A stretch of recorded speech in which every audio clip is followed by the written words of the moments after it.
नमस्कार, battle of Bengal में आप सभी का स्वागत है। आपके साथ मैं हूं खुशबू। चुनाव आयोग के 24 घंटे के प्रतिबंध के बाद ममता बनर्जी पहुंची कूच बिहार और फिर से उन्होंने शुरू कर दी अपनी घटिया राजनीति। दूसरी तरफ असदुद्दीन ओवैसी ने मोदी और ममता को एक ही सिक्के का दो पहलू बताया है। इसी पर बातचीत करने के लिए हमारे साथ स्टूडियो में मौजूद हैं कैपिटल टीवी के editor in chief doctor Manish Kumar. Doctor साहब, बहुत बहुत स्वागत है। धन्यवाद। डॉक्टर साहब, ममता पर तो किसी भी प्रतिबंध का कोई असर नहीं हो रहा है। 24 घंटे के बाद उन्होंने फिर उसी तरह की राजनीति शुरू कर दी। देखिए, असर तो हो रहा है, असर तो दिख रहा है जी। देखने वाले, दिल्ली में बैठे हुए मीडिया वाले और टेलीविजन चैनल वाले, पता नहीं उनको नजर क्यों नहीं आ रहा, लेकिन मुझे तो साफ साफ नजर आ रहा है कि वो ड्रामा की कल कि भाई हमारे ऊपर अन्याय कर रहा है इलेक्शन कमीशन, मुझको बैन कर दिया, सिर्फ मुझको ही बैन कर दिया। वो नैरेटिव वहां पे चला रहे हैं बंगाल में कि एक अकेली महिला के ऊपर जो है सारे लोग पीछे पड़ गए। तो ये सिंपैथी लाने के लिए उन्होंने ड्रामा किया कि भाई वहां बैठ के पेंटिंग करेंगी जी। पेंटिंग का मजाक उड़ रहा है वो अलग, लेकिन वहां पे जनता नहीं आई। इनको लगा था कि भाई हुजूम उतरेगा, नहीं आई। फिर वो शाम में चली गई बारासात, वहां जम करके फिर से इलेक्शन कमीशन के खिलाफ ही वो बोलती गई, लेकिन भीड़ वहां भी नहीं आई थी। कूच बिहार की तस्वीरों को ध्यान से देखिएगा। ममता की रैली में जिस तरह से भीड़ आया करती थी, कूच बिहार की इस रैली में जो आज जहां पे वो सिंपैथी गार्नर कर रही थी, वहां पे भीड़ नहीं पहुंचा। तो कौन कहता है कि फर्क नहीं पड़ रहा? फर्क पड़ रहा है। फर्क ये पड़ रहा है कि कल तक जो लोग ममता बनर्जी में आस्था रखते थे, विश्वास रखते थे, उसको एक बड़ी लीडर, एक मास लीडर मानते थे, अब उनकी ही नजरों में ममता बनर्जी गिर गई है। और आज आपने सही कहा कि जिस घटिया राजनीति का उन्होंने एक एग्जाम्पल पेश किया है, आप मुख्यमंत्री सिर्फ मुसलमानों के लिए हैं, तृणमूल के कार्यकर्ताओं के लिए हैं। कूच बिहार में एक ही जगह पे 5 लोगों की मौत होती है। एक दलित परिवार का राजवंशी, उसकी मौत हो जाती है, आप वहां नहीं जाएंगे और इन 4 लोगों के लिए स्मारक बनवाएंगे? तो ये सीधे सीधे मुस्लिम अपीजमेंट की रणनीति है। और ये क्यों है? क्योंकि अब बहुत ही क्रूशियल फेज में ये चुनाव पहुंच गया है। अब उन इलाकों में चुनाव हो रहे हैं जहां भारतीय जनता पार्टी के पास वो ज्यादा ग्राउंड में ताकत नहीं है। उन जगहों पे ज्यादातर अब चुनाव बचे हुए हैं जहां पे मुस्लिम पॉपुलेशन 30% से ज्यादा है। उन जगहों पे चुनाव हो रहे हैं जहां पे संयुक्त मोर्चा, ये कांग्रेस और सीपीएम और ये फुरफुरा शरीफ, ये मजबूत है। तो अब मुस्लिम वोट पाने के लिए ममता बनर्जी देखिए, वहां बता रही है कि वो चूंकि जो 4 लोग जो मारे गए वो सब के सब मुस्लिम समुदाय से है, तो उसका स्मारक बनवाएंगे। अब पता नहीं कोई मौलाना क्यों नहीं बोल रहा है कि भाई ये जो स्मारक बनाना, मूर्ति लगवा देना उनका भगत सिंह, चंद्रशेखर आजाद की तरह, ये एंटी इस्लामिक है? कोई समझा क्यों नहीं रहा उसको? ये तो बताती कि भाई इस्लाम के ऊपर बहुत ज्ञानी है। तो भाई इस्लाम में कौन सा जगह पे आपको स्मारक बनाने के लिए, उसकी मूर्ति लगाने के लिए आपको इजाजत देगा? लेकिन वोट बैंक पॉलिटिक्स, ये अपीजमेंट पॉलिटिक्स में ये इतनी, जो कह सकते हैं कि ब्लाइंडेड हो गई है, कुछ दिखाई नहीं दे रहा, कुछ समझ में नहीं आ रहा क्या बोलना है, क्या बोलना है, कैसे बोलना है। आपको तो कम से कम इतनी तो इल्म होनी चाहिए।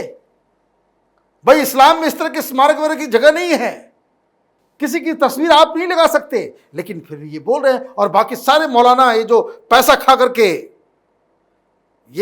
खा करके मुसलमानों के वोट का जो सौदा करने वाले जितने मौलाना हैं, सब बोलेंगे नहीं नहीं नहीं, बहुत अच्छा, देखिए ममता बनर्जी हमारे साथ है। तो ये पैसा बोलता है।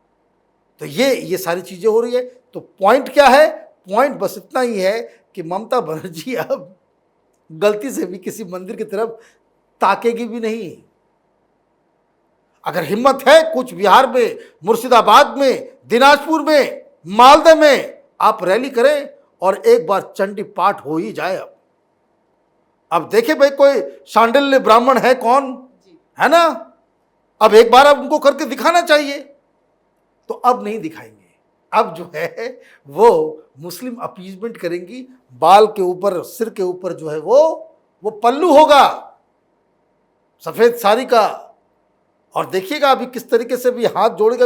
अभी वो क्या क्या करेंगी वो आप देखते जाइए, क्योंकि अब चुनाव उस जगह पे है जहां ममता बनर्जी को कई जगहों से चुनौती मिल रही है। जी मनीष जी, कभी तो कुछ लोग जो हैं वो बीजेपी की टीम भी बताते हैं ओवैसी को, और दूसरी तरफ ओवैसी जो हैं वो ये कहते हैं कि मोदी और ममता जो हैं एक ही सिक्के के दो पहलू हैं। तो बीजेपी बिना कुछ कहे भी हमेशा बीच में क्यों फंस जाती? देखिए, जो लोग कहते हैं ये बात कि भाई ओवैसी ये ओवैसी वो, मैं उससे इत्तेफाक नहीं रखता। ओवैसी एक पॉलिटिकल पार्टी चलाते हैं, उनको अधिकार है कहीं भी देश में चुनाव लड़ने का। ममता बनर्जी को कोई रोकता नहीं है जब यूपी में वो चुनाव लड़ती हैं, दिल्ली में भी चुनाव लड़ी है वो। पिछले लोकसभा चुनाव में अन्ना हजारे के साथ वो रैलियां कर रही थी 2014 में, तब उनको आउटसाइडर इनसाइडर समझ में नहीं आ रहा था। तो आप क्यों महाराष्ट्र के साथ हाथ मिला रही थी? तब कोई कहता कि भाई तुम किसके दलाल हो, तब तो ये पूछा जाता ना भाई। तो ये बेकार की बात है।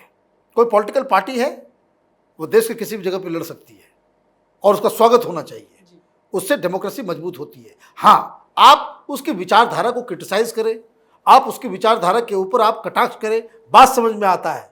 आप किसी को आप ये कहते कि भाई ये फला पार्टी का दलाल है, अरे भाई लोकसभा में ओवैसी तो चुनाव नहीं लड़ा, बंगाल में ओवैसी की पार्टी तो नहीं थी, ये फुरफुरा शरीफ भी नहीं था। 18 सीट कैसे बीजेपी जीत गई? कौन जिताया? किस वजह से जीती? और आपने जो सवाल किया कि भाई ओवैसी कह रहे हैं कि एक ही सिक्के के दो पहलू हैं, तो वो पहलू भी समझ लीजिए उनका क्या कहना है। उनका लॉजिक है, ये फुरफुरा शरीफ का भी लॉजिक है और जो अक्लमंद मुसलमान हैं उनका भी ये लॉजिक है। भाई बीजेपी तो अभी 70 साल में बंगाल में थी नहीं। बीजेपी कोई आज पैदा हुई पार्टी तो नहीं है, बीजेपी हर जगह थी, बंगाल में नहीं थी। तो बंगाल में अभी अचानक से उदय कैसे हुआ? ममता बनर्जी की नीतियों की वजह से। तो Mamata Banerjee is a cause, her politics is a cause, और उसका रिजल्ट क्या है? उनकी नीतियों की वजह से, ब्रेजन मुस्लिम अपीजमेंट की वजह से और दिखावटी अपीजमेंट की वजह से। ये ओवैसी का आर्गुमेंट यही है, बीजेपी को स्पेस मिल गया। मतलब ये कि जिस तरह की राजनीति ममता बनर्जी करती है उसका ठीक जिसका दूसरा साइड जो है वो भारतीय जनता पार्टी। अगर ममता बनर्जी इस तरह की राजनीति नहीं करे तो बीजेपी वहां पे नॉन एग्जिस्टेंट हो जाए। तो अब वहां पे कर क्या रही है? ओवैसी बेसिक सवाल उठाते हैं, वो पूछते हैं कि बहुत मुस्लिम अपीजमेंट करती हो, सरकार में कितने % मुसलमान नौकरी कर रहे हैं? और ये बात बंगाल के मुसलमानों को समझ में आना चाहिए। वो समझ में आएगा नहीं, वैसे इन लोगों ने अपना दिमाग कहीं गिरवी रख दिया है। इन लोगों की स्थिति जो है दिन ब दिन बदतर से भी बदतर होती चली जाएगी, क्योंकि इनका पॉलिटिकल चॉइस जो है मेरे समझ के तो बाहर है। जिस तरह का ये पॉलिटिकल चॉइस करते हैं, चुनाव में जिस तरह का ये बर्ताव करते हैं, ये बेवकूफ़ों का वो लाइन हो सकता है, कोई अक्लमंद आदमी ये काम नहीं करेगा। ओवैसी पूछ रहे हैं कि भाई कितने %? 30% के आसपास मुसलमान बंगाल में है, तो सरकारी नौकरी में कितने हैं? तो सरकारी नौकरी में 1.5% है। क्यों 1.5% है?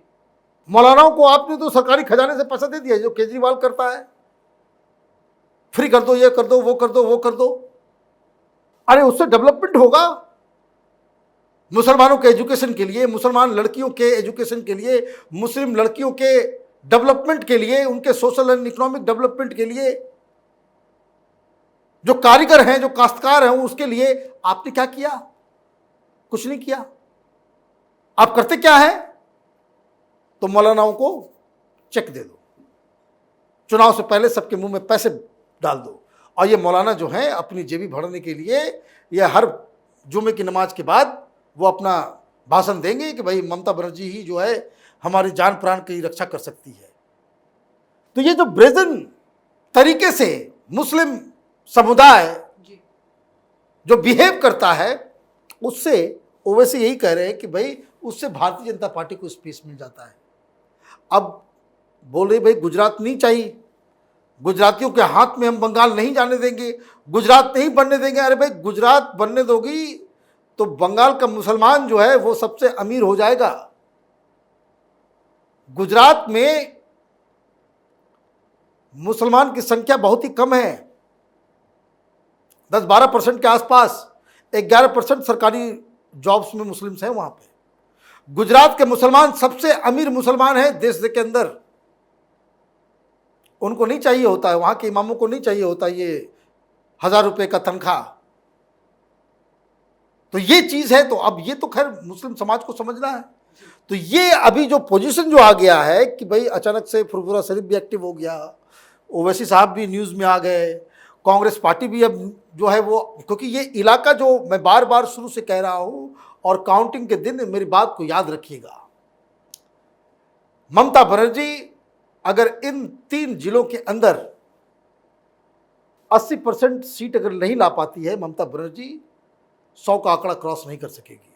वो 3 डिस्ट्रिक्ट्स हैं, Dinajpur, north and south, Malda, Murshidabad. ये जो कंस्टिट्यूएंसी है जो जहां पे 40%, 50%, 60%, 70% मुस्लिम्स हैं, वहां पे ये जो ट्रायंगुलर फाइट हो रहा है उससे ही चिंता है ममता बनर्जी की।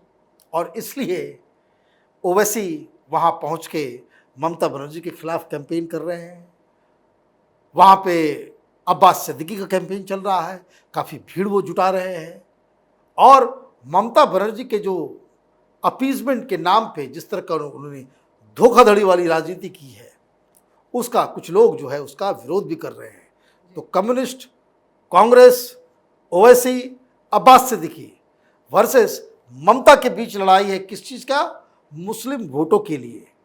और जहाँ जहाँ इन इलाकों में, इन सब सीटों के ऊपर, इन 4 डिस्ट्रिक्ट में जहाँ भी हिंदू हैं, वो सब भारतीय जनता पार्टी के साथ एक मुश्त खड़े हैं। तो ये अभी बंगाल की ताज़ा स्थिति है। जी डॉक्टर साहब, बहुत बहुत शुक्रिया तमाम जानकारी के लिए। धन्यवाद। तो जब किसी व्यक्ति की बातों से मोह भंग हो जाए तो उसकी चिकनी चुपड़ी बातें जो हैं वो असर नहीं करती है। कोई भी लौ बुझने से पहले फड़फड़ाती है और ममता बनर्जी भी इसी तरीके से बंगाल के गली मोहल्लों में फड़फड़ाती हुई दिख रही हैं। और जहां तक बात ओवैसी की है तो उन्हें भी बंगाल में अपने लिए अब कुछ नहीं दिख रहा है, इसलिए वो भी ममता की तरह खिसियानी बिल्ली बन चुके हैं। और इस मायने में तो वो ममता की टीम भी बन गए हैं। दोनों जो है वो एक ही काम कर रहे हैं। अगर आपको हमारा वीडियो पसंद आया तो इसे लाइक करें, शेयर करें और कैपिटल टीवी को सब्सक्राइब करें। नमस्कार।